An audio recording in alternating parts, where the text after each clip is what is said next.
Saudações, galera do YouTube. Sejam todos muito bem-vindos ao Desvendando a Ciência. Sou Ezequiel Eugênio e hoje simplesmente decidimos dar aqui seguimento à resolução da ficha número 4 destinada à Faculdade de Engenharia. Falo da Universidade Eduardo Mondlane, tá bem? A famosa FENG. E antes de partirmos para esta grande resolução, vou já pedindo que se inscreva no canal, caso não seja inscrito, dê um like e ajude-me também a partilhar com os teus amigos, pois é somente dessa forma que o YouTube acaba percebendo que afinal trata-se de um conteúdo muito importante e que acaba sugerindo para os demais, tá bem? Então vamos lá a esta resolução. Temos aí a primeira questão que diz: explica o efeito de um dielétrico em um capacitor plano e quais são as consequências em relação à carga, diferença de potencial e a capacitância.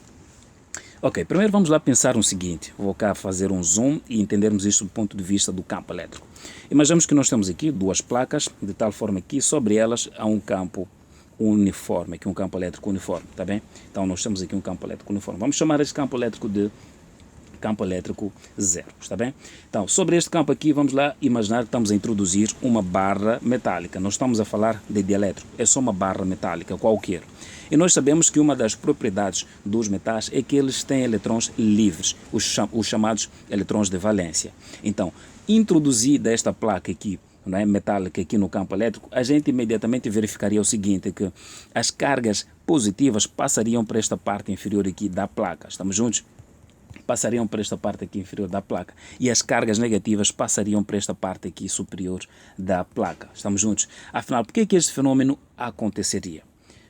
Em um dos vídeos lá, não é? Em um dos vídeos lá, eu expliquei que geralmente a carga positiva ela gera as linhas de força, na verdade, divergentes, ou seja, a gente vê que a carga ela ter as linhas de força mais ou menos nesse sentido, que isto nós consideramos como sendo o campo elétrico. Estamos juntos? E se a carga for negativa, a gente vê que as linhas de força, portanto, são aqui convergentes, está bem? Então, olhando por esta relação, aqui nós temos os campos, não é, gerados de uma carga com uma carga positiva e uma carga negativa. Aqui a gente consegue perceber o seguinte, que vindo nesta placa, se a linha de campo aponta para baixo, então nós podemos concluir que nesta placa aqui de cima, esta placa aqui é composta por cargas positivas, estamos juntos? E esta lâmina aqui embaixo é de cargas negativas, daí que as linhas de campo saem da carga ou da placa positiva para a placa negativa. Então, se esta placa toda aqui, digamos, é formada por cargas positivas, certamente que as cargas positivas não podiam se formar na parte superior deste metal que a gente introduziu no nosso campo, pois este lado aqui, elas, na verdade,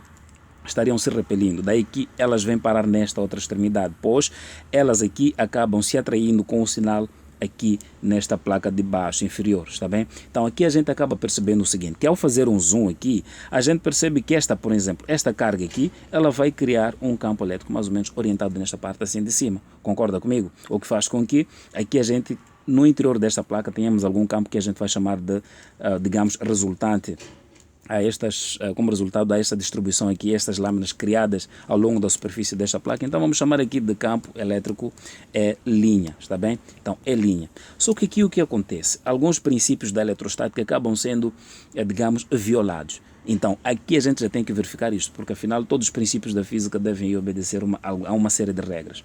Temos aqui que o campo elétrico resultante deverá ser igual. Ali podemos operar, afinal o campo elétrico é uma grandeza vetorial, a gente vê que tem uma que aponta para baixo, tem a outra que aponta para cima, então podemos dizer que é zero, não é? Mais o campo elétrico é, digamos, linha. Mas aqui se calhar alguém depois já pode vir perguntar, afinal, porque este sinal aí positivo? É importante que a gente saiba que sempre que a gente ver vetores, eles devem somar. Estamos juntos? É expressamente proibido a gente depois colocar aqui um sinal negativo. Estaremos a violar gravemente os princípios aí da física e bem como da matemática, está bem?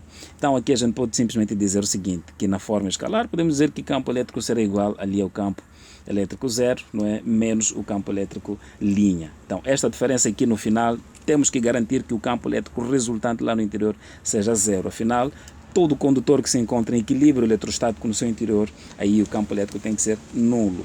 Aí depois, se calhar para enriquecer mais isso, sugiro que vá ler um pouco aí a história da gaiola de Faraday, não é? Há de perceber um pouco mais do porquê que no interior temos que ter aqui o campo elétrico resultante como sendo igual a zero. Estamos juntos? Agora vamos lá pensar o mesmo sob o ponto de vista do nosso problema, do nosso dielétrico.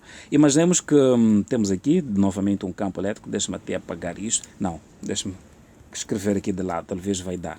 Temos agora novamente aqui uma placa, umas duas placas na verdade. Temos aqui o campo elétrico, gerado por estas placas. Novamente o problema é o mesmo, só que agora nós estamos a introduzir um dielétrico. Mas é importante que a gente saiba que um dielétrico, na verdade, não possui eletrões livres. Os eletrões livres encontram-se, na verdade, no interior das moléculas do dielétrico que o constituem. Então, aqui é importante que a gente veja o seguinte. Então, se aqui a gente tem uma placa, deixa-me prolongar um pouco mais isto, mudar a cor da caneta. Temos aqui, digamos que temos um dielétrico no interior, mais ou menos, deste campo elétrico. O que aqui a gente teria seria mais ou menos o seguinte, que ao longo, novamente aqui o processo haveria de se repetir. Ao longo desta placa, primeiro deixa-me colocar aqui que este é um campo elétrico, né? Podemos chamar de campo elétrico 0. Então, no interior deste nosso dielétrico, a gente poderia verificar aqui um rearranjo, não é? Que se antes da gente introduzir lá, imagine que este seja o nosso dielétrico, aqui nós teríamos as moléculas, as respectivas moléculas. Estamos juntos aqui com uma carga positiva, negativa, aqui positiva, negativa. Aqui estes todos estão de qualquer maneira, como simplesmente a gente chama, né? Então, cada um, portanto, estão espalhados, estamos juntos, né? Não seguem uma ordem. E quando a gente pega este dielétrico, introduzimos no campo elétrico, o que acontece é que simplesmente estas moléculas ali organizam-se ou simplesmente arranjam-se. Não sei se eu podia chamar assim, né? Mas aqui a gente consegue ver que eles arranjam-se de tal forma que a cada uma dessas extremidades aqui, não é? A cada uma destas extremidades aqui, a gente vê que nesta parte aqui a gente teria o sinal próximo a esta placa de cima, que é a geradora do campo, teremos aqui uma carga negativa e neste baixo positivo aqui negativa, positiva, negativa, positiva. Assim a coisa, aliás, aqui é negativa, não é? Negativa, positivo, ok. Tá bom, então teremos mais ou menos algo assim, o que faria com que, de certa forma, também no interior disto, a gente pudesse ali verificar novamente um campo criado ali entre aquelas moléculas. O que quer dizer que teremos um campo no interior disto apontando para cima e um outro campo, na verdade, apontando para baixo. Estamos juntos? Então, isto aqui, temos agora dois campos. Este primeiro nós vamos chamar, este aqui no interior, é linha, ou seja, um campo elétrico. Na verdade, aqui a operação entre estes aqui é diferente. Lá no interior, o campo elétrico a resultante já tem que ser diferente de zero. Estamos juntos? Então, temos aqui que isto, o campo elétrico resultante deverá ser ali igual ao campo elétrico. É zero mais o campo elétrico, ali linha, tá bem? Então, esta operação aqui vai nos mostrar que no interior, na verdade, aqui, o campo elétrico tem que ser certamente diferente de zero. Pronto. Ok, mas vamos lá ver o que acontece. O verdadeiro problema aqui exigido, o verdadeiro pedido, na verdade, o verdadeiro pedido diz assim, explica o efeito de um dielétrico em um capacitor plano e quais são as consequências em relação à carga, a diferença de potencial e a capacitância. Ok, primeiro vamos lá pensar o seguinte, a capacitância, não é dada como sendo ali o produto do quociente, não é, zero, ε0, não é, a área sobre a distância, não é, sobre a distância. Aqui a nova capacitância, na verdade, seria, digamos, olhar para digamos, um dielétrico, que na verdade este dielétrico, a sua capacidade dali, digamos, um dielétrico difere do outro, dada uma constante chamada de constante dielétrica, não é? Representada ali por um K e tal. Estamos juntos? Que quer dizer que esta nova capacitância seria igual, portanto, ali a constante K vezes esta constante dielétrica aqui. Estou a dizer que simplesmente aqui a gente teria K ε0 vezes área sobre a distância. Estamos juntos? Então aqui a gente consegue ver que a capacitância, na verdade, varia linearmente com a constante dielétrica. Quer dizer que quanto maior for o valor ali a constante dielétrica, maior será esta capacitância. O mesmo a gente pode pensar sob o ponto de vista ali da carga, está bem? Sabendo que para nós, não é, ali a carga sempre será igual a capacitância vezes a tensão. A gente deveria perceber o seguinte, a nova carga, que podemos chamar de carga linha, será igual aqui a capacitância linha vezes V, sendo que a capacitância linha nós vimos que está aqui.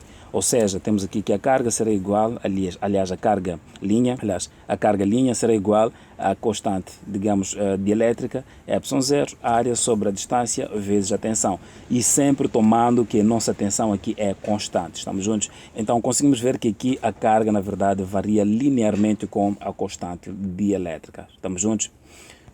Também podemos imaginar, né, também podemos responder aí a um dos pedidos, que é verificar qual será o comportamento da diferença de potencial, famoso DDP. Estamos juntos?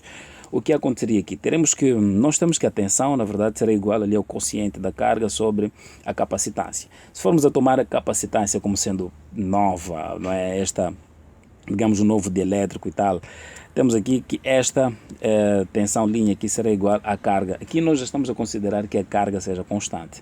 Vamos dizer, anteriormente consideramos que a tensão era constante, agora vamos tomar que a carga seja constante. Vamos dizer que esta carga vai ter que dividir por ε0, não é? E aqui a área vezes aqui a constante dielétrica sobre a distância. Aqui nós temos a fração de uma fração, aquela história que todo mundo conhece. Mantemos a primeira, multiplicamos pelo inverso da segunda, aqui a gente tem a carga que vai ter que multiplicar pela distância sobre aqui a constante dielétrica, o ε0 vezes a área. Estamos juntos? E aqui a gente consegue ver que esta nova tensão, não é? Esta tensão linha, esta diferença de potencial será dada pela carga, distância sobre kappa ε0. Então aqui concluímos que a tensão, ou seja, a diferença de potencial, na verdade, ela varia na razão inversa da constante dielétrica. Quer dizer que quanto maior for esta constante dielétrica aqui no denominador, menor será o valor da diferença de potencial. E assim a gente conseguiu resolver o nosso problema, tá bem? Vamos lá ver a próxima questão que nos diz.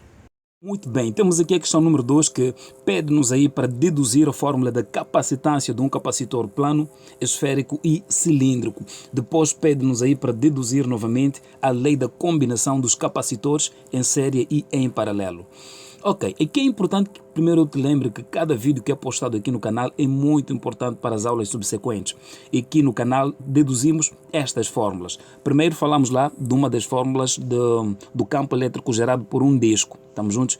Aqui nós temos um disco mais ou menos assim, não é? E nós queríamos ali mais ou menos entender qual era o campo gerado a uma certa distância nas proximidades, digamos, do centro e tal. Podíamos chamar de um ponto P. Então nós queremos entender qual é a contribuição, não é, de todas as partes aqui ao longo da superfície do disco, digamos, o campo gerado por estas partes ao longo deste ponto P aqui. Estamos juntos? E ali nós percebemos que realmente naquele ponto P o campo realmente gerado é dado por campo elétrico é igual à distribuição superficial sobre 2 vezes ε0 multiplicando por 1 menos z sobre z ao quadrado mais, e que a gente tem algo espécie raio ao quadrado, tá bem? Então isto tudo aqui sob o sinal da raiz. Nós, olhando para esta relação aqui assim, conseguimos perceber o seguinte, que do centro a qualquer uma das extremidades, nós temos aqui o raio, não é? E que a partir deste raio, olhando para esta expressão aqui, se a gente for variando o raio, vamos percebendo que realmente aqui o campo, na verdade, vai variando. Estamos juntos? O que mais importa aqui é que a gente veja este lado aqui, ao longo desta seção aqui assim, estamos juntos? Ao longo desta seção nós podemos inverter, digamos, virar este disco e apenas queremos olhar nesta parte aqui por nós seccionada. O que a gente haverá de ver seria mais ou menos algo assim e assim, estamos juntos? Então quer dizer que este é o disco, mas nós conseguimos ali inverter isto aqui. Estamos a ver, digamos, aqui na vista do perfil, estamos juntos? Então estaríamos mais ou menos a ver algo assim. Estamos juntos? Então, peguemos este raciocínio para entender o que aconteceria com o campo ali, o campo, portanto, elétrico. Veja que se a gente for aumentar o raio, não é? Esta distância aqui poderia cada vez mais aumentar até lá para o infinito. Estamos juntos? O que haveria de acontecer realmente é que, mantendo esta densidade aqui superficial ali constante, a gente poderia ver o seguinte, que a expressão dependeria inteiramente, aliás, aqui do valor do raio. Vamos lá imaginar a mesma situação, ainda agora, mas numa situação em que estamos a imaginar que o raio tende mais ou menos ao infinito, que seja algo completamente muito grande. Então teríamos o limite daquela expressão, ou seja, teríamos o limite quando o raio tende ao infinito do campo elétrico. O que a gente teria? Certamente a gente teria que o limite, não é, quando o raio tende ao infinito, daquela expressão falo da densidade superficial que divide por 2 vezes ε0 multiplicando por 1 menos z sobre a raiz de r ao quadrado mais o z, não é? Isto ao quadrado. A gente consegue perceber o seguinte, que aqui no denominador seria um valor relativamente grande, e o que quer dizer que se o denominador é algo muito grande, o numerador é uma constante, a gente pode concluir que isto aqui praticamente daria zero, é um infinitésimo. Então quer dizer que este limite certamente daríamos como solução ali a densidade superficial, que teria que dividir por 2 vezes ε0. Ok, assim conseguimos concluir que o campo elétrico gerado por uma placa infinita ou por um disco infinito ali em relação relação a um certo ponto, se considerarmos que o raio realmente tende ao infinito, é mesmo dado por epsilon sobre 2 vezes, aliás, a densidade superficial sobre 2 vezes epsilon zero. Ok, então vamos lá pegar este raciocínio e imaginarmos isto sob o ponto de vista de duas placas. Já não estamos a imaginar isto como sendo um disco, pois invertemos isto, quer dizer, viramos o disco é mais ou menos este, conseguimos virar o disco, não é? Demos ali um giro e agora estamos apenas a analisar esta área aqui do perfil, estamos juntos do disco. Então podemos imaginar sendo 2 discos, um estaria mais ou menos nesta parte inferior, o outro é aquele na parte superior, tá bem? Então vamos lá imaginar 2 discos mais ou menos assim. Só que imediatamente um dos discos deveria apresentar ali a distribuição superficial, digamos, as cargas deveriam ser negativas. E nós vamos sim convencionar que o que apresenta as cargas negativas é certamente este de baixo. Não é? É certamente este de baixo, é só para percebermos aqui. E este de cima certamente teria cargas positivas, afinal, ao longo, ou seja, entre eles, não é? Ali, digamos, internamente, vai se criar um campo aqui elétrico, está bem? Então, eu quero mais ou menos deixar aqui, ou dar a entender o que mais ou menos aconteceria nesta situação aqui. Como é que a gente vai deduzir esta fórmula aqui do capacitor plano? Ok, aqui a gente consegue perceber o seguinte, que internamente, fazendo ali um zoom, a gente consegue perceber que esta placa de cima, deixa-me mudar a cor da caneta, esta placa aqui de cima, não é? Esta positiva, vai gerar um campo elétrico de tal forma que ele estará orientado sim para baixo, que a gente pode sim chamar agora de campo elétrico, não é? Gerado pela placa positiva. Estamos juntos? Ok, vamos lá também imaginar esta placa de baixo. Nós aprendemos que se a gente tem 2 cargas, uma positiva e outra negativa, o que acontece é que as linhas de força para a carga positiva elas são divergentes, ou seja, elas saem da carga. E se for aliás, negativa, as cargas, aliás, as linhas de campo entram, aliás, as linhas de força, quis dizer, entram sim, de campo também, entram para dentro da carga, ou seja, são convergentes. Então, o mesmo aconteceria aqui nesta nossa placa aqui de baixo, quer dizer que haveria sim aqui um campo apontando para dentro desta placa aqui, que nós poderíamos chamar agora de campo criado ali pela placa, portanto, negativa, está bem? Então, aqui a gente consegue perceber o seguinte, que temos ali 2 campos, o primeiro gerado pela carga positiva e o segundo gerado pela carga negativa, mas o que interessa aqui saber é que internamente teremos um campo resultante. Então, como é que isto seria? Olha bem, presta bastante atenção agora. Olha só que o campo resultante, na verdade, será igual à soma vetorial, afinal são vetores, né? Então estamos a dizer seria aqui o campo elétrico gerado pela placa positiva mais o campo elétrico gerado pela placa negativa. Estamos juntos?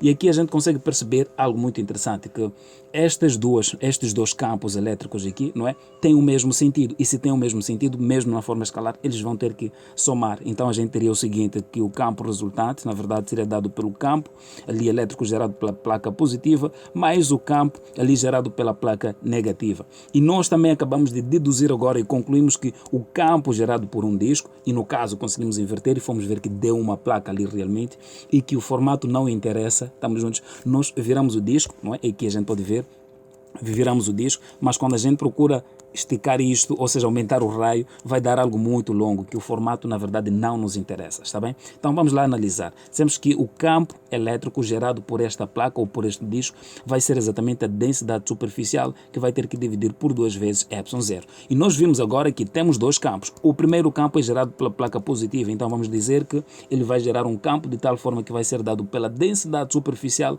que vai ter que dividir por 2 vezes epsilon zero. Estamos juntos? E o mesmo podemos também levar para a placa negativa, que o campo elétrico gerado pela placa negativa vai ser dado também ali como sendo a densidade superficial, que vai ter que dividir por 2 vezes epsilon zero. Ok, uma vez que eles têm o mesmo sentido, então podemos somar. Vamos dizer agora que o campo resultante será a soma daqueles 2 campos. Vamos dizer que a densidade superficial sobre 2 vezes epsilon zero, mais aqui a densidade superficial sobre 2 vezes epsilon zero. Ok, aqui a gente tem operação, não é? Temos aqui 2 frações, ou seja, a soma de 2 frações basta ali apenas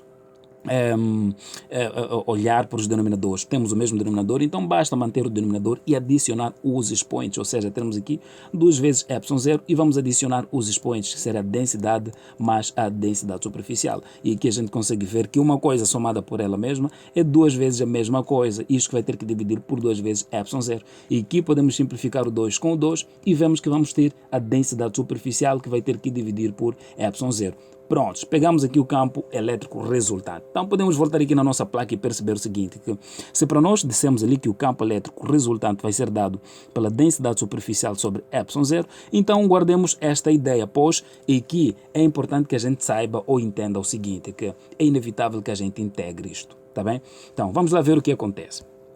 O potencial, na verdade, o potencial elétrico vai ser dado ali, não é? A diferença de potencial vai ser dado ali, portanto, como sendo menos em integral, não é? Desde a placa negativa à placa positiva do campo elétrico gerado entre elas, não é? ds, que é a distância. Estamos juntos? E ainda assim a gente pode concluir o seguinte, pode ainda dizer que isto será igual, ao invés deste sinal podemos inverter, vamos dizer que isto é a integral desde a placa positiva até a placa negativa do campo elétrico gerado ali entre aquelas placas, está bem? Então vamos lá analisar o seguinte, se para nós temos uma distância aqui, até esta, podemos dizer que é mais ou menos deste ponto até este ponto, que podemos chamar isto aqui de D. Estamos juntos? Então nós vamos ter que orientar. Podemos agora escolher o sentido de integração, vamos dizer assim, que parte daqui para baixo. Estamos juntos? Então se parte dali para baixo, então vemos que é o sentido de integração. Então estamos a dizer que partimos da placa positiva até a placa negativa. Então vamos usar esta expressão aqui. Estamos juntos? Então nós vamos dizer agora o seguinte. Vamos dizer que a diferença de potencial não é, será dada por a integral desde a placa positiva à placa negativa do campo elétrico gerado entre aquelas duas placas, está bem? Então aqui nós vamos simplesmente dizer o seguinte, que a diferença de potencial será dada por, e aqui teremos a integral, não é, desde a placa positiva à placa negativa da densidade ali superficial sobre ε0 d S, tá bem? Então aqui basta apenas olhar para esta relação e vemos que aqui a densidade superficial é constante e o ε0 também é constante. Então vamos simplesmente dizer que isto vai dar ali a densidade superficial sobre ε0 vezes a distância. Afinal estamos a integrar de um ponto que nós podemos escolher como sendo a origem de 0 até algum ponto que para nós estamos a considerar que seja positivo, está bem? Então estamos a ver aqui que a diferença de potencial vai ser dada como sendo ali, portanto vimos que a densidade superficial na verdade seria a carga sobre a superfície onde ela se encontra distribuída, isto é, área. Está bem? Então vamos transportar isto para aqui. Vamos dizer que a diferença de potencial será dada pela, portanto, o quociente da carga sobre a área vezes a distância, e tudo isto vai ter que dividir por ε0. E isto aqui a gente vê que vai dar ali a carga vezes a distância, tudo isto sobre a área vezes 1 sobre ε0. Afinal, isto é uma simples matemática. Então aqui a gente vê que terá a carga vezes a distância e isto tudo vai ter que dividir por ε0 vezes a área. Então aqui estamos a falar da diferença de potencial. Estamos juntos? Não é? Então aqui a gente simplesmente poderia dizer o seguinte, meu irmão, é que a capacitância, não é, por nós, é obrigatoriamente que a gente saiba isto, que a capacitância, na verdade, vai ser ali o quociente da carga pela diferença de potencial. E a gente calculou aqui a diferença de potencial. Então, simplesmente a gente vai dizer o seguinte, que a capacitância seria ali, então, igual a carga sobre a diferença de potencial que deu-nos ali a carga, vezes a distância, e tudo isto vai ter que dividir por ε0 vezes a área. Então, aqui nós temos aquela história que todo mundo conhece, que é a fração de uma fração, que é manter a primeira e multiplicar pelo inverso da segunda. Exato, aqui teremos a carga vezes ε0 vezes a área, e tudo isto vai ter que dividir pela carga vezes a distância. Ali nós podemos sim com toda a ousadia cortar a carga e cortar a carga, afinal são iguais. Então aqui a gente pode dizer que isto vai dar ε0 vezes a área, e que tudo isto vai ter que dividir por, ou seja, pela distância, ou seja, a capacitância por nós ali determinada foi dar ε0, área sobre a distância. Portanto, nós conseguimos assim determinar ou deduzir aí a capacitância para um capacitor plano. Estamos juntos? Vamos lá acompanhar o que acontece com o capacitor esférico, está bem? E aí já pede-nos para determinar já o capacitor, ou seja, a capacitância de um capacitor esférico, está bem? Ok, vamos lá primeiro pensar no seguinte, vamos lá desenhar aqui. Aqui temos o condutor interno e aqui nós teremos o condutor externo. Não, isso aqui está grave. Yeah. Mais ou menos, não é? Mais ou menos. Então nós vamos aqui dizer que do centro geométrico para este primeiro condutor nós temos aqui um certo raio. Podemos chamar de raio A, tá bem? E que do centro geométrico a um certo ponto entre o raio A e este raio aqui podemos chamar de B, ou até deixa-me primeiro traçar este e vamos chamar este raio aqui de B. Estamos juntos? Vamos chamar aqui este raio de B. E vamos dizer que entre B e A, aqui mais ou menos num ponto situado como este, a esta distância, podemos chamar de raio R. Está bem? Então, nós vamos perceber que ao longo deste condutor aqui interno, teremos aqui as cargas distribuídas ali internamente. Está bem? Teremos aqui as cargas distribuídas internamente desta maneira. E vemos que para este condutor aqui externo, teremos aqui as cargas distribuídas ali de tal forma que estarão ao longo da superfície, tá bem? É mais ou menos algo como isto, é só mais ou menos aqui para fazer ideia, né, do que está a acontecer. Então aqui a gente teria mais ou menos algumas interações como estas que mais ou menos estou aqui a representar, né? Pois o que haveria de acontecer aqui? Só basta que a gente pare e pense juntos, tá bem? Vamos lá ver. Certamente, quando a gente olha para esta relação, o que nos interessa é determinar a capacitância. E nós falamos de um capacitor que realmente será internamente, mais ou menos a este ponto aqui, exatamente vai passar neste ponto aqui, que podemos chamar de ponto P. Estamos juntos? Então, nós traçando uma gaussiana naquele ponto, percebemos que esta carga aqui dentro estará mais ou menos como um pontinho, como uma carga pontual, e a gaussiana estará mais ou menos aqui. Então, este condutor aqui interno estará se comportando ali mais ou menos como uma carga pontual. E o campo elétrico para uma carga pontual, a gente sabe que é dado por a carga sobre 4π ε0, não é? Ali vezes 1 sobre a distância ao quadrado. Pronto, então basta a gente traçar uma gaussiana, acabamos percebendo esta relação, não é? É o que nos interessa, não precisamos sofrer aqui, tá bem? Então vamos simplesmente dizer o seguinte, que a diferença de potencial, não é, será dada por menos a integral, e que ainda podemos usar o contrário, vamos dizer a integral desde a placa positiva à placa negativa do nosso campo elétrico ds, tá bem? ds. Então aqui simplesmente a gente vai desenvolver essa expressão, vamos dizer que a diferença de potencial será lhe dada por a integral de A, não é? Afinal partimos de A até B, a esta extremidade aqui, digamos até B, do nosso campo elétrico, que conforme a gente viu vai ser dado pelo campo elétrico de uma carga pontual. Então vai ser dado pela carga aqui sobre 4π ε0 e a gente vê o raio ao quadrado, está bem? Tudo isto dr. Então aqui simplesmente a gente vai dizer o seguinte, que a gente olha que isto aqui é constante, tudo isto aqui é constante, pode ser da nossa integral. Então teremos simplesmente aqui que a nossa diferença de potencial vai ser dada pela integral de A até B, aliás, estamos a tirar, vamos dizer a carga sobre 4π ε0, não é? Isto aqui é a integral de A até B dr sobre r ao quadrado. Pronto, esta integral é uma daquelas muito simples que todo mundo resolve até sem precisar pensar e de olhos fechados, como se não bastasse. Então teremos aqui que a diferença de potencial será dada por, e aqui teremos a carga sobre 4π ε0, não é? Ok, a integral mais ou menos deste r aqui ao quadrado no denominador, passando para o numerador, teremos ali algo mais ou menos r elevado a menos 2 dr, e que na verdade esta integral vai dar ali r elevado a menos 2 mais 1 sobre menos 2 mais 1, que na verdade isto vai dar r elevado a menos 1 sobre menos 1, ou seja, teremos aqui menos 1 sobre r, tá bem? Então teremos isto aqui, menos 1 sobre r, então temos aqui que isto vai dar vezes menos 1 sobre r nos seus limites de A até B, tá bem? Então vamos lá desenvolver esta integral. Teremos aqui que a diferença de potencial será dada por a carga sobre 4π ε0, não é? Multiplicando ali por menos 1, não é?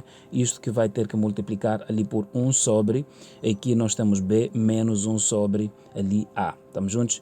E aqui a gente vê que basta multiplicar tudo aqui dentro por este menos 1 aqui, basta efetuar a propriedade ali distributiva da multiplicação. Em relação à subtração, teremos ali que a carga sobre 4π ε0, isto tudo está a multiplicar ali por 1 sobre A, ali menos 1 sobre B, estamos juntos? E aqui podemos desenvolver essa expressão aqui dentro, vemos que é a diferença de duas frações, basta ali achar o menor múltiplo comum.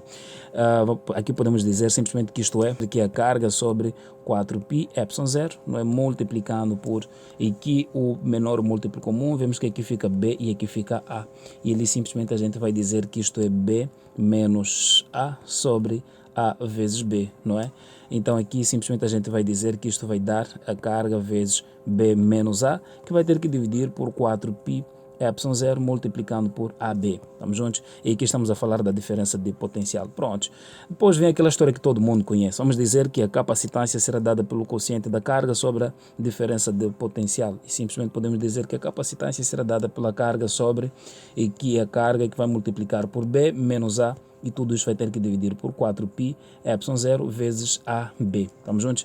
E mais uma vez, aquela história que toda a gente conhece. Fração de uma fração. Mantemos a primeira e multiplicamos pelo inverso da segunda. Está bem? Então vamos simplesmente dizer o seguinte, que isto vai dar, e que a carga vezes, invertendo esta segunda, teremos aqui 4π ε0 vezes AB, não é? E que tudo isto vai ter que dividir por a carga que multiplica por B menos A, tá bem? Então aqui a carga simplifica com a carga e vemos que a capacitância, na verdade, para um capacitor ali esférico vai ser dado por 4π, não é? ε0 AB, tudo isso sobre B menos A. Estamos juntos? Então vai ser dado por esta relação. Agora vamos lá ver uma das últimas deduções, que é para ver aqui qual é a capacitância de um capacitor cilíndrico. Está bem? Ok, vamos lá de novo aí deduzir a fórmula da capacitância para o capacitor no caso cilíndrico.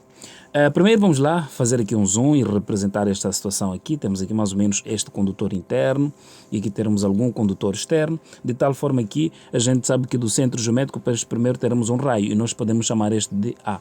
E novamente do centro geométrico para esta extremidade aqui podemos chamar de raio B.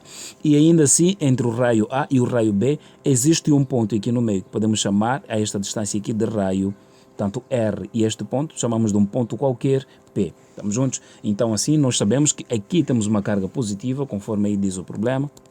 Aqui temos uma carga positiva e aqui externamente teremos uma carga negativa, de tal forma que aqui internamente vai se criar um campo elétrico, está bem? Um campo elétrico. Mas a ideia mais ou menos não é fixar o desenho, mas sim a ideia mais ou menos da resolução, está bem? Ok, então aqui o que vai acontecer? Certamente que quando a gente olha para esta relação, a gente aqui pode desenhar uma gaussiana. Aqui, esta gaussiana, de tal forma que ela deverá passar exatamente no ponto P, assim. Estamos juntos? Então, se aqui internamente a gente tem um condutor, podemos virar este cilindro, olharmos ele, digamos assim, na vista de perfil, que seria mais ou menos assim. Já não estou a envolver esta casca externa, estou apenas a falar do condutor ali interno, mais ou menos teremos algo assim. Imaginemos que este comprimento todo vale L, estamos juntos? E do L, a gente quer apenas saber, não é, qual é a contribuição de cada elemento em relação a uma certa distância neste ponto aqui. Então estamos a dizer que se este ponto vale P, então podemos escolher aqui um elemento aqui neste condutor aqui que podemos chamar de DQ, estamos juntos, né? O elemento de carga. Então nós sabemos que se vale L, a distância aqui da origem, aqui podemos dizer que este é eixo dos Y e aqui temos eixo dos Z, tá bem? Então aqui a gente pode dizer que a distância mais ou menos aqui do eixo até onde encontramos este elemento de carga podemos chamar de Z, e a distância mais ou menos aqui onde nós encontramos este bastão até este ponto P podemos chamar de X, e quer dizer que esta distância aqui é nada mais nada menos que a nossa hipotenusa, quer dizer que é Z ao quadrado mais X ao quadrado, tudo isso sob o sinal da raiz quadrada, está bem? Então, extraindo estes elementos, a gente vê que sobre este ponto aqui teremos o campo elétrico elementar, teremos aqui um DE, estamos juntos? Novamente aqui temos um ângulo θ e ângulos opostos ao vértice são iguais. Quer dizer, toda a história nós estamos desenvolvida aqui no grupo. Estamos juntos? Aliás, aqui no canal. Temos todas estas deduções aqui para chegar mais ou menos a um ponto em que nós concluímos, não é?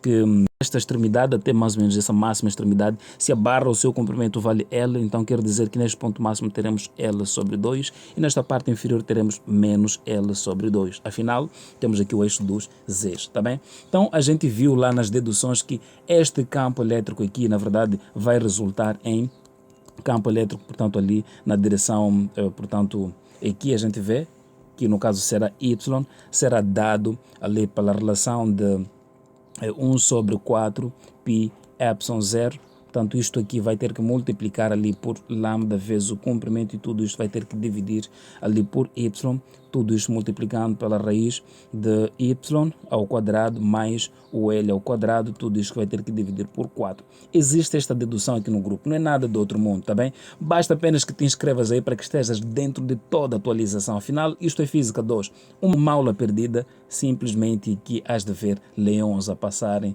crocodilos e tal. Na verdade, é muita coisa perdida, está bem? Então, a gente viu que no desenvolvimento disto aqui, foi nos dar mais ou menos uma expressão muito reduzida, mas que para chegar na tal expressão, precisamos apenas analisar o que acontece aqui. Nós conseguimos perceber que este ponto de observação aqui é relativamente constante. Estamos juntos? Mas se a gente for a tomar que este comprimento aqui é muito, mas muito grande comparado com a distância aqui onde se encontra este bastão até este ponto aqui, a gente consegue ver que L pode ser tomado como sendo uma distância muito, mas muito grande comparado ao ponto Y ou X, conforme a gente quiser, não é? Uma vez que aqui também a gente escolheu que a distância, ou seja, este eixo dos Y, era o normal de escolher que equivalia a Y, mas tanto faz. Mas o importante é saber que esta é uma distância. Então estamos a tomar que o comprimento ali do bastão é muito maior se comparado com a distância do ponto de observação, está bem? Então vamos dizer o seguinte, vamos tomar isto aqui para um limite quando L é muito grande. Ou seja, vamos dizer que o limite, não é? Aqui o limite, quando o comprimento tende mais ou menos ao infinito, teremos aqui que L, aliás, o lambda vezes o L, tudo isso vai ter que dividir aqui por 4π, ε0, não é? Y, tudo isso que vai ter que multiplicar. Aqui a gente pode evidenciar, portanto, o comprimento ao quadrado, teremos aqui o L ao quadrado, tudo isso vai multiplicar por Y ao quadrado, que divide por L ao quadrado, mais 1 sobre 4. Estamos juntos? Isto aqui é sob o sinal da raiz. Teremos mais ou menos uma expressão destas. E a gente consegue ver aqui que o L ao quadrado pode sair da raiz. Isto aqui é uma operação simples. Então a gente sabe que este limite, na verdade, vai nos dar aqui limite quando L tende a infinito, ali será do lambda vezes o L, que vai ter que dividir por 4π, ε0, y vezes o L, tudo isso que vai ter que multiplicar aqui por y ao quadrado sobre o L ao quadrado, mais 1 sobre 4. Estamos juntos, aliás, tudo isso sob o sinal da raiz, sem que a gente se esqueça, sobre 1 sobre 4. Estamos juntos? E aqui a gente vê que o comprimento vai cortar com o comprimento e esta parte aqui, afinal o L tende ao infinito, então estamos a dizer que isto vai se aproximar a zero. Estamos juntos? Então quer dizer que este limite vai dar nada mais nada menos que lambda sobre 4π ε0, tudo isto multiplicando ali por 1 sobre 2. Estamos juntos? E aqui o 2 pode simplificar com 2 aqui no 4. Isto na verdade vai nos dar ali que lambda sobre 2π ε0, é que é então o campo criado ao longo daquele bastão, estamos juntos? Ou seja, que o campo Y vai ser dado por lambda sobre 2π ε0, estamos juntos? Este era apenas o ponto de partida, afinal não começamos a deduzir. Bom, eu queria que te lembrasses deste assunto aqui, afinal todos os inscritos aqui do canal sabem muito bem como se deduz, ou mais ou menos como é que a gente chega a este ponto. Ok, deduzida esta parte, agora eu quero que a gente pense da seguinte maneira, que uma vez que aqui já foi nos dado ali que o lambda vale, então o lambda a gente já sabe que é a distribuição ali da carga ao longo do comprimento. Pronto, basta substituir, vamos dizer que o campo elétrico ao longo do Y, isto na verdade vai nos dar ali que é carga sobre 2π ε0, estamos juntos, vezes ali, aliás, aqui é faltando o Y. Se a gente for a prestar atenção, aqui faltou um Y aqui. Estamos juntos, não podemos deixar passar isto aqui. Aqui faltou um Y. Estamos juntos, aqui faltou um Y aqui, que é mais ou menos neste ponto aqui, tá bem? Então teremos aqui mais ou menos esta relação e aqui vezes o comprimento. Pronto, agora sim está correto. Temos aqui mais ou menos este campo elétrico.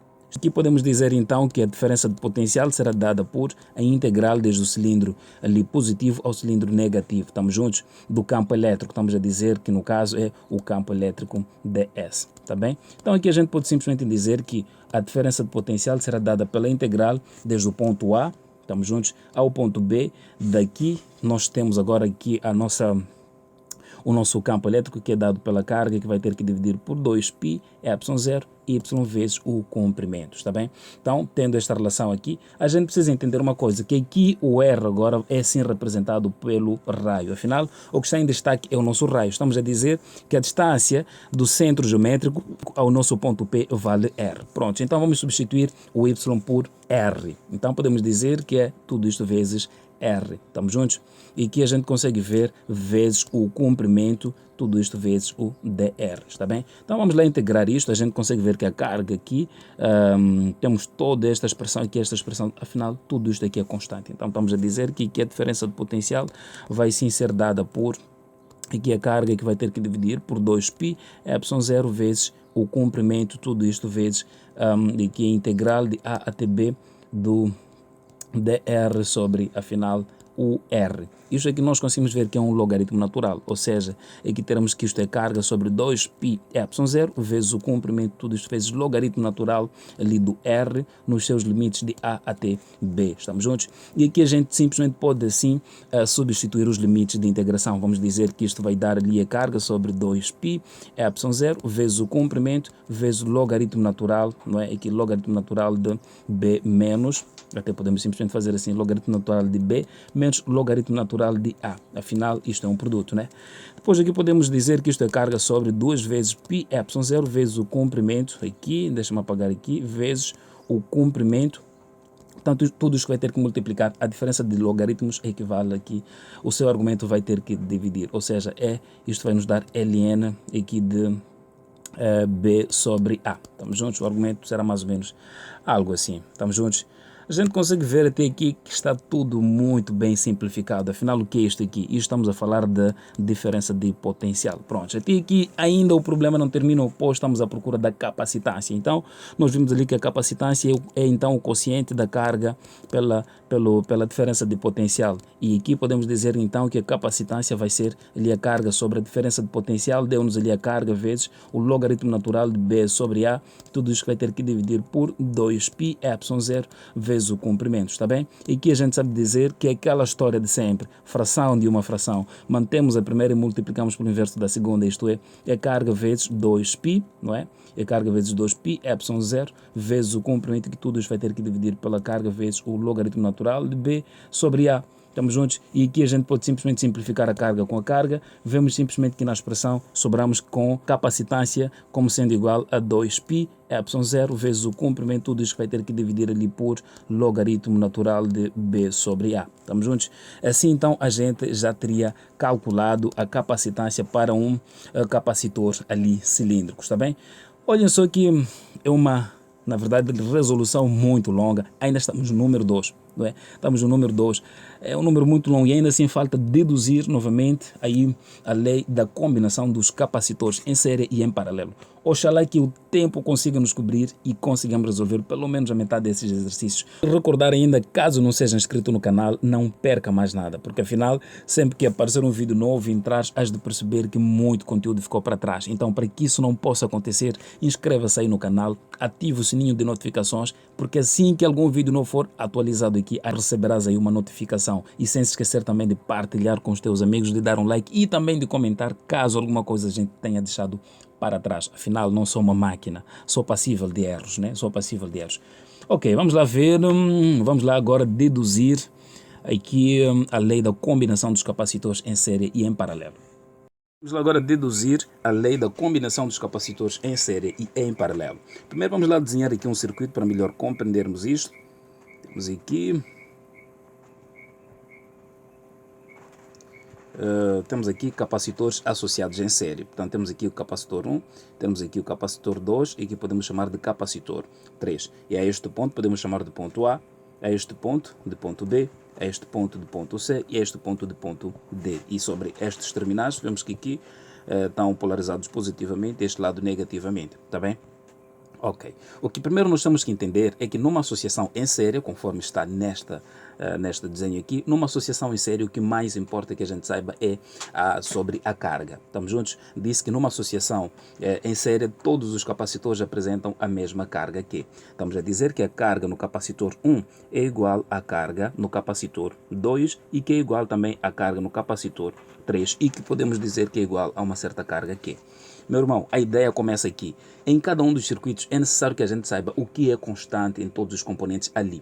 Por exemplo, na associação de resistências, nós temos que, se elas estiverem associadas ali em série, temos que a corrente que flui ao longo de cada uma das resistências é a mesma. Estamos juntos? Ou simplesmente a corrente que flui ao longo do circuito. Se estiverem associados, portanto, ali naquele ponto ali em série. Estamos juntos? Então, aqui nos capacitores, temos que quando eles estão associados em série, a carga é que é a mesma. Estamos juntos? Então, para a gente deduzir primeiro, temos que nos lembrar o que é capacitância. Nós dissemos que a capacitância é dada pela carga sobre a tensão. Estamos juntos? Então, a gente vai perceber que a tensão em cada um desses componentes aí, na verdade, é diferente. Então, estamos a dizer o seguinte, que a capacitância 1 será dada pela carga sobre a tensão 1. Estamos juntos? Ainda assim vamos dizer que a capacitância 2 é dada pela carga, uma vez que a carga é a mesma, sobre a tensão 2. E ainda assim podemos dizer que a capacitância 3 é dada pela carga sobre a tensão 3. Estamos juntos? Então, conhecida esta relação, podemos ainda assim isolar as tensões, porque para nós, o que acontece ao longo do circuito? Vamos perceber que na associação em série, a diferença de potencial essa associação é a soma das diferenças de potencial, portanto, ali dos capacitores associados. Estamos juntos? Então, vamos dizer o seguinte, que a tensão total, não é, para nós, será dada pela tensão 1 mais a tensão 2 mais a tensão 3. Estamos juntos? Então assim a gente pode dizer o seguinte, em função destas capacitâncias que aqui a gente definiu, podemos dizer o seguinte, que aqui para nós a tensão 1 será assim dada como sendo ali o quociente da carga pela capacitância 1. Estamos juntos, ou seja, pelo capacitor 1. O mesmo vai acontecer que na tensão, ou seja, a tensão 2 vai ser dado como sendo a carga sobre o capacitor 2. O mesmo vai acontecer aqui para a tensão 3, que vai ser dada como sendo a carga sobre o capacitor 3. Estamos juntos? Então, estas relações são importantes para que então a gente possa entender realmente o que acontece numa associação em série. Veja então que realmente na associação em série, a diferença de potencial ali aplicada ao circuito é a soma, na verdade, das DDPs dos capacitores associados. Então, vamos dizer que a tensão total, ou ainda podemos chamar de VT, né, é igual a V1 mais V2 mais V3. Estamos juntos? Então aqui, sendo isto verdadeiro, vamos dizer o seguinte, que aqui a tensão total, vamos sim dizer que é a carga, estamos juntos, sobre CS. Vamos dizer que é igual a tensão 1, a gente viu aqui, que podemos dizer que a tensão 1 podemos escrever como sendo a carga sobre capacitor 1, ou seja, a carga sobre o capacitor 1. Ainda assim vamos somar com a tensão 2. E a tensão 2 está aqui. Dissemos que ela vale a carga sobre aqui a capacitância 2. Estamos juntos? O mesmo vai acontecer com ali a tensão 3, que é a carga sobre a capacitância 3. Estamos juntos? Então, é por meio desta relação que a gente consegue ver que podemos evidenciar a carga no numerador. Afinal, em todo o circuito ali, percebemos que a carga é a mesma. Então, vamos dizer que aqui fica a carga sobre CS, não é? Isto como sendo igual a carga, portanto, que vai ter que multiplicar por 1 sobre, e que é a capacitância 1 mais 1 sobre a capacitância 2, mais ali teremos 1 sobre o capacitor 3, como a gente quiser chamar. Estamos juntos? Então aqui depois a gente acaba percebendo que aqui a carga simplifica com a carga. Depois vamos perceber que na verdade aqui nesta associação teremos 1 sobre... Este CS na verdade nos indica a quantidade de somas que nós estamos a fazer ali ao longo dos capacitores associados em série. Vamos perceber que somados estes capacitores podemos chamar de uma capacitância equivalente qualquer, não é? Equivalente, será ali então igual a 1 sobre capacitor 1 mais 1 sobre capacitor 2, mais 1 sobre capacitor 3. Estamos juntos? E aqui, pronto, está aqui a dedução para ali a combinação de capacitores associados em série.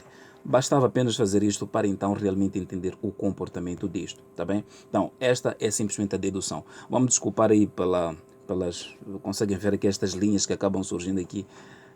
Acabei tendo um problema com a minha caneta aqui e tal, e por isso mesmo... que sai com esses borrões aí assim.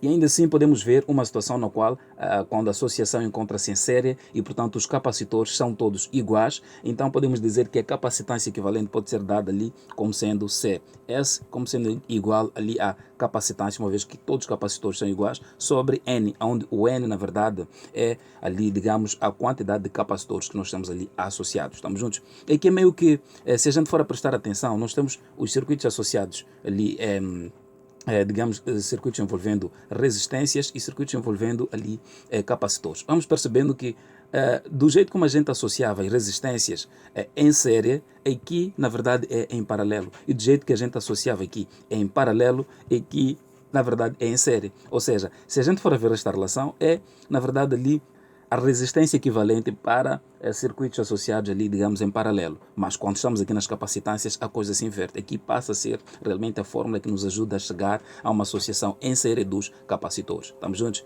É simplesmente isso. Então, vamos lá ver o que acontece na associação de capacitores em paralelo. Ok, vamos lá agora deduzir novamente a lei da combinação dos capacitores, mas agora em paralelo. Vamos dizer o seguinte, primeiro vamos lá desenhar, né, para entender melhor esta coisa. Teremos aqui um capacitor, até deixa-me começar aqui e aqui, não é? Então teremos algo mais ou menos assim. Este lá também é algo mais ou menos assim, de tal forma que a gente consegue ver aqui que teremos o capacitor 1, capacitor 2 e capacitor 3. Estamos juntos? E aqui a gente vai perceber que teremos aqui uma diferença de potencial. Estamos juntos? Temos aqui uma diferença de potencial, onde aqui nós temos o sinal positivo, negativo e tal. Aquela história que todo mundo conhece. Então aqui nós temos o ponto A e aqui nós temos o ponto B. Estamos juntos? Então aqui a gente consegue ver que sobre este capacitor teremos aqui a carga 3.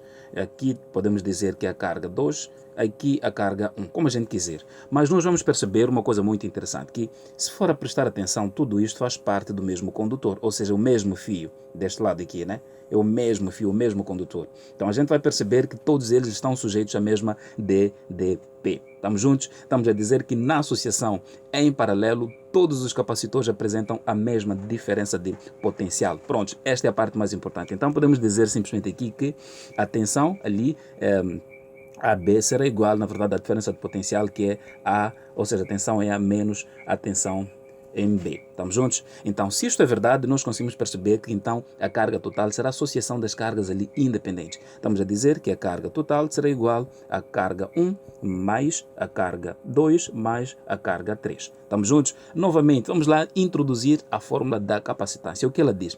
Nós temos que a capacitância é dada como sendo ali a razão ou simplesmente o quociente entre a carga sobre a tensão, que podemos chamar de U. Vamos perceber assim que a carga será dada, portanto, ali pelo produto entre a tensão e a capacitância. Definir a carga total será dada pela tensão total vezes a capacitância total. Estamos juntos? E que esta carga total aqui, na verdade, é a mesma em todos os capacitores. Então, vamos dizer que a tensão vezes a capacitância total, ou seja, a capacitância equivalente, como a gente quiser chamar, será igual à tensão vezes o capacitor. Agora estamos a falar de capacitor 1. Estamos juntos? Novamente vamos associar a tensão que é a mesma vezes o capacitor 2 mais a tensão que é a mesma vezes o capacitor 2. Afinal, aqui nós estamos a definir as tensões, aliás, as cargas. Estamos juntos? Estas são as cargas. Então, nós vamos perceber aqui.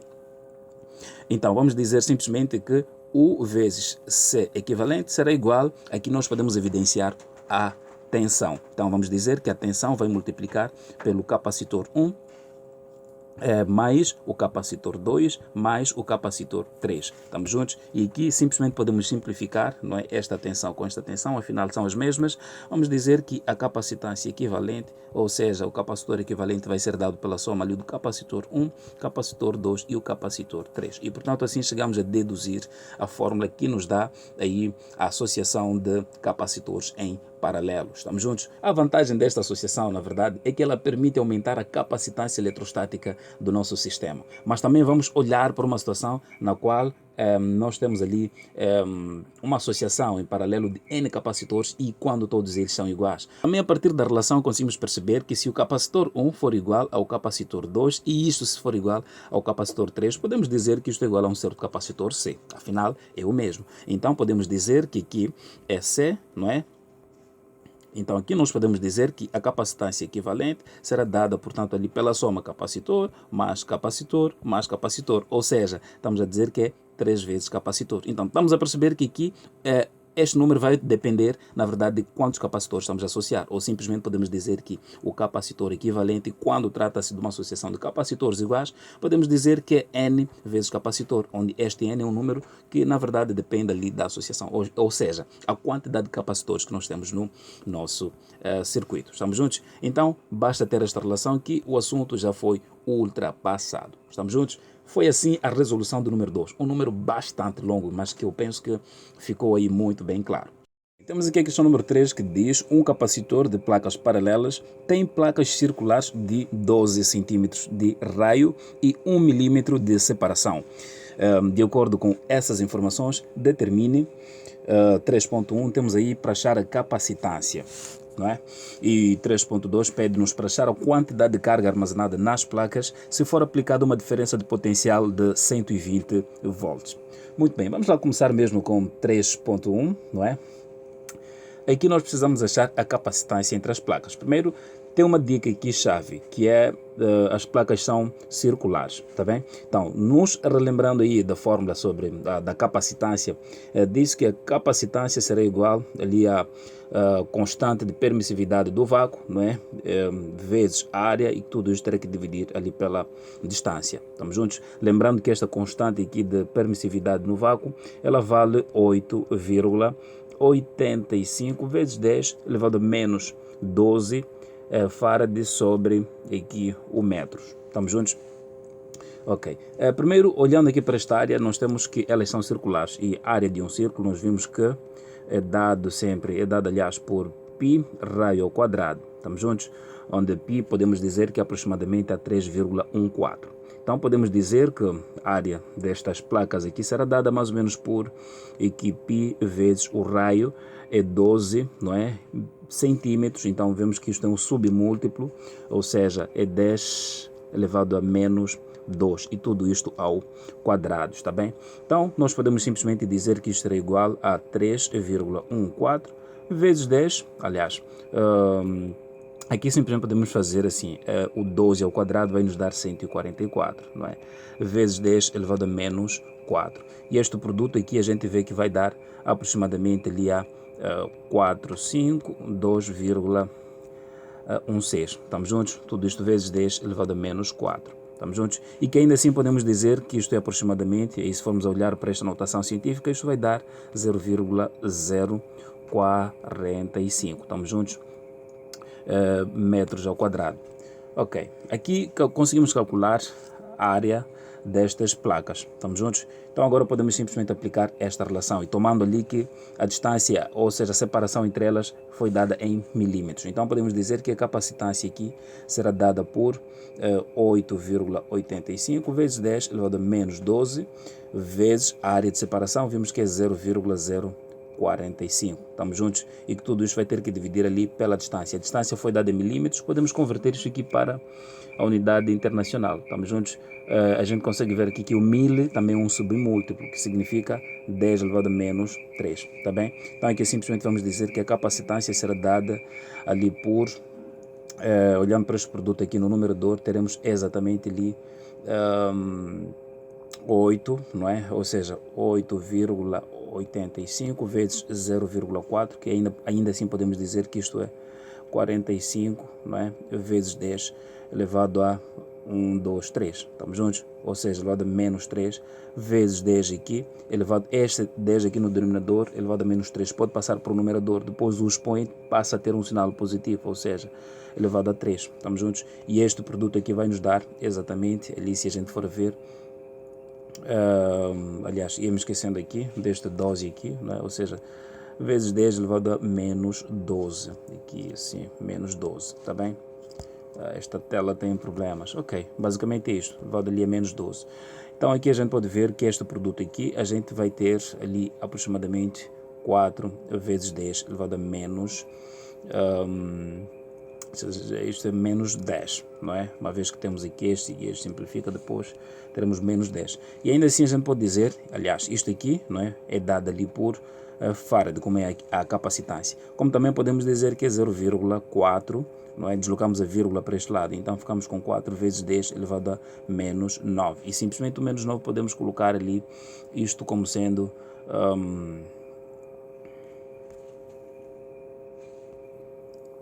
não é? Ou simplesmente podemos dizer que isto será igual aqui a 400, não é? Vezes 10 elevado a menos 12 farad. E a gente consegue ver que este 12 também é um submúltiplo. Podemos substituí-lo por picofarad. Estamos juntos? Então aqui podemos substituí-lo por picofarad. Então temos a nossa capacitância aí, mais ou menos destas placas. E aí olhando para outra questão que pede para achar a quantidade da energia armazenada, aliás a quantidade de carga armazenada nas placas, se for aplicada a uma diferença de potencial de 120 volts. Ok, vamos lá ver, é 3.2. 3.2, queremos aí a carga armazenada. Muito bem, nós sabemos que a capacitância é sempre dada pelo quociente entre a carga e a tensão. Estamos juntos? O que quer dizer que a nossa carga será dada pelo produto da capacitância e, portanto, a tensão aplicada ali nos terminais. Estamos juntos? E aqui a gente consegue ver que lá, não é? Conseguimos ver aqui que a nossa capacitância foi de 400 alguma coisa, não é? Que é picofarad. E ainda assim nós podemos dizer que simplesmente isto era ali olhando para a relação, né? 4 vezes 10 elevado a menos, deixa-me puxar aqui, elevado a menos 10. Ok, podemos simplesmente ficar com isto. Então, voltamos aqui, vamos dizer que a nossa carga será igual à capacitância, podemos dizer que é esta, que é 4 vezes 10 elevado a menos 10. E a tensão aplicada vimos que é de 120, isto é, 120 volts. Então aqui a gente pode dizer simplesmente que isto vai dar aqui 4 vezes 12 vezes 10 elevado a menos 9. A gente consegue ver que é isto. E olhando para este produto aqui, 4 vezes 12, a gente vê que isto é 48 vezes 10 elevado a menos 9. Afinal, como é carga Colombo. Como também a gente consegue ver aqui que temos um submúltiplo. O 10 elevado a 9, aliás, a menos 9, isto vai dar nano, ou seja, isto é 48 nanocolombo. Estamos juntos? Assim conseguimos determinar aqui a carga armazenada neste capacitor. Estamos juntos? Ok, vamos lá ver a próxima questão aqui. Muito bem, temos aqui 4. O número 4 diz aí que dois capacitores de capacitância, temos aqui 6 e 8, não é? Microfarads, são conectados através de uma diferença de potencial de 320 volts. Calcula a energia total armazenada no sistema se a conexão deve ser um erro de digitação, ok. Então, penso que aqui é para calcular que a energia armazenada, na verdade, tomando primeiro aqui que a conexão foi dada em paralelo, depois foi dada em série, tá bem? Ok, vamos lá ver. Nós temos que na associação de capacitores ali em série, na verdade, a sua capacitância equivalente será dada pela soma dos capacitores ou das capacitâncias individuais. Estamos a dizer que a capacitância equivalente será dada por as somas individuais dos capacitores, que é o capacitor 1 mais o capacitor 2 mais o capacitor, estamos juntos, mais o enésimo capacitor. Estamos a dizer que então a capacitância equivalente será dada por 6 mais 8, afinal tudo isto tem algo em comum, que é o microfarad, e o micro é 10 elevado a menos 6. Estamos juntos? Isto farad. Deixa-me puxar aqui. Esta tela está mal. Ok, pronto, é isto aqui. Depois diremos que a capacitância equivalente será dada ali por, se vamos olhar para isto, vai nos dar 14, não é? Microfarad. Pronto. Já temos aqui a capacitância equivalente, está bem? E nesta situação queremos agora achar a energia, porém estamos a dizer que é o capacitor ali, ou seja, uma associação em série, aliás em paralelo. Então vamos lá calcular a energia armazenada neste capacitor aqui, estamos juntos? Veremos que a energia é sempre dada por 1/2, não é? A capacitância vezes a tensão ali aplicada ao quadrado, ou simplesmente a diferença de potencial. Estamos juntos? E aqui a gente vai dizer que isto será igual a 1/2, a capacitância, vimos que é 14 vezes 10 elevado a menos 6. Estamos juntos? E a diferença de potencial, vimos que é 320 volts, não é? Isto aqui ao quadrado. Estamos juntos? Então aqui a gente vai dizer que isto será dado por 1/2 vezes 14. O 14 aqui, a gente pode ver que o 14 sobre 2, podemos dizer que isto simplesmente é 7 vezes 10 elevado a menos 6, não é? E vamos lá ver o que acontece com isto aqui. Então vamos evitar o uso da calculadora, né? Então temos aqui 320 ao quadrado. Isto até a gente pode dizer que isto é 3,2, não é? Vezes 10, ou ainda assim, isto é 320 vezes 320, né? É correto. Então isto eu posso escrever esses termos aqui em notação científica como sendo 2, aliás 3,2 vezes 10, deslocamos a vírgula para este lado. Estamos a dizer elevado a 2, estamos juntos? Vezes 3,2 vezes 10 elevado a 2. Então aqui a gente pode ver que teremos 3,2 vezes 3,2, tudo isto vezes 10 elevado a 4. Concorda? E aqui a gente consegue ver que pode sim dizer que isto é 32 que divide por 10 vezes 32 que divide por 10, tudo isto vezes 10 elevado a 4. Não é? E aqui a gente consegue ver que 32 vezes 32, isto vai nos dar ali aproximadamente 1000 e alguma coisa, não é? 1000 e alguma coisa, por aí 1024, exato, tudo isto sobre 100, uma vez que os denominadores ali estão a multiplicar entre si também, vezes 10 elevado ao 4. E aqui a gente pode simplesmente dizer que isto é 10,24 vezes 10 elevado ao 4. E aí eu sei que não havia necessidade da gente chegar até aqui, mas pronto. Então aqui teremos isto a multiplicar por 10,24 vezes 10 elevado ao 4, está bem? Então aqui a gente pode dizer o seguinte, que este produto aqui entre 7, não é, e 10,24, a gente vê que isto vai nos dar aproximadamente ali, se a gente for a prestar atenção, vai nos dar sim Isto, a gente pode ignorar isto, a gente consegue perceber que o 7 vezes 10 vai dar 70. Como temos vírgula alguma coisa, então isto será 71, não é?